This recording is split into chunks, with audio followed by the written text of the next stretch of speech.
sa sarili ko. Marami akong nasaktan na katulad mo. Isa na doon na magulang ko.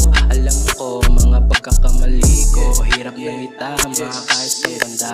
Dapat sa inyo na lang ibinigay ang buhay ko, kaysa mapunta sa ganito sitwasyon na magulo.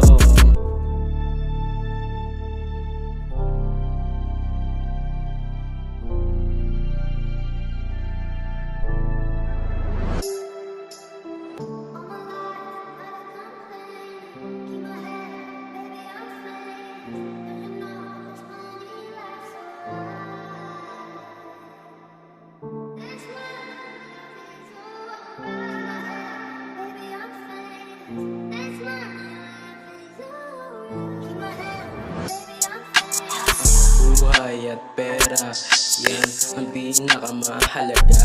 Isip doon yung babae ko na kunwari mahal ako, ngunit hindi dyan nagtatapos sa daming problema pinagdaanan. Isa lang ang aking natatandaan, yun ang pagsisisi kung saan ako ngayon na nanatili.